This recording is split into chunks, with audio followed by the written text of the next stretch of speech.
نن د اسد 40مه ده، هغه ورځ چې د امریکا ځواکونه له افغانستانه ووتل او طالبان د دویم ځل لپاره واک ته ورسېدل. دغه ورځ د فتح ورځ په نامه نومول شوې ده چې د افغانستان په ټولو ولایتونو کې د اسلامي امارت لخوا دغه ورځ لمانځل کیږي. دا د ننګرهار ولایت جلال آباد ښار دی. نن دغه ورځ دلته په خوښۍ لمانځل کیږي. اسلامي امارت د دې ورځې لپاره ځانګړي امنیتي تدابیر نیولي دي.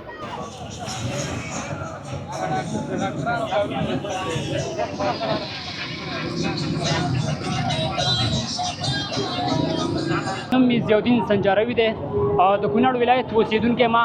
نن د افغانستان د ازادۍ ورځ ده، یعنې د اسد 40مه. دا د باطل د پرځېدو ورځ ده. دا هغه ورځ ده چې په تاریخ کې ډېره کمه تکرارېږي. الحمدلله په دغه ورځ باندې امریکایان د افغانستان څخه وشړول شول او دغه ورځ افغانانو ته ډېره د اهمیت او ارزښت وړ ده، ځکه افغانستان مظلوم او بیچاره ولس تقریبا 40 کاله وکړېدل او وځورېدل، خو نن الله رب العزت په دغه ورځ باندې دوی ته استقلال او ازادي ورکړله. او دا ازادي د شهیدانو د وینو برکت دی چې د دغه شهیدانو د وینو په نتیجه کې الله پاک افغانانو ته دغه ازادي ورکړله. ازادي په ټوپک سره اخیستل کېږي، خو لیکن په قلم، پوهې او اتحاد سره ساتل کېږي. نو موږ د افغانستان اسلامي امارت څخه غوښتنه هم دا لرو چې د خپل ولس سره همدغه شانتي په مینه او محبت سره دغه خپل نظام مخته یوسي، تر څو دغه نظام تر ډېره پورې بقا او وساتل شي.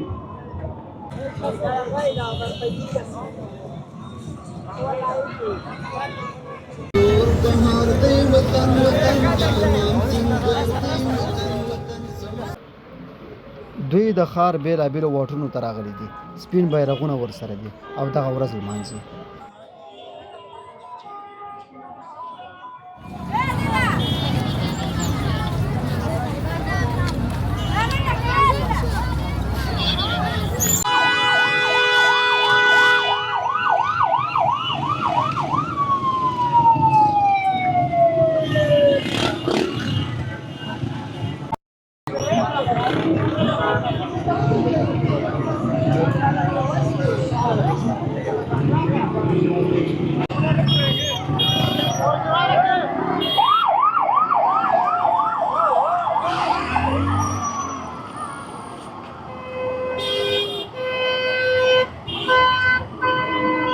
بسم الله الرحمن الرحیم. نوم مې نصیر احمد دی، د ننګرهار ولایت د رودات ولسوالۍ اوسېدونکی یم.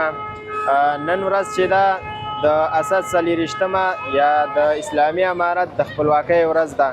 نن ورځ ډېره با اهمیته ورځ ده، ځکه افغانستان په دې ورځ باندې چې دی ازادي اخیستې ده.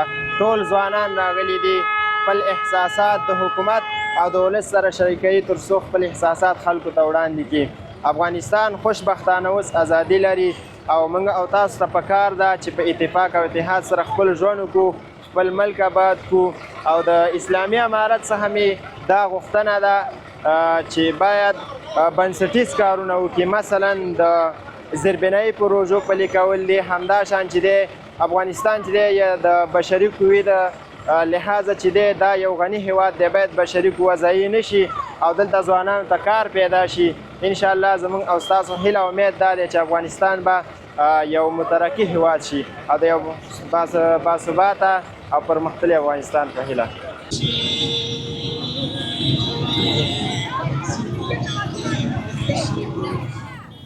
د اسلامي امارت 4 کاله پوره شول. د نننۍ ورځې لپاره ډېر تدابیر نیول شوي دي او دغه ورځ په ټول افغانستان کې لمانځل کېږي.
طالب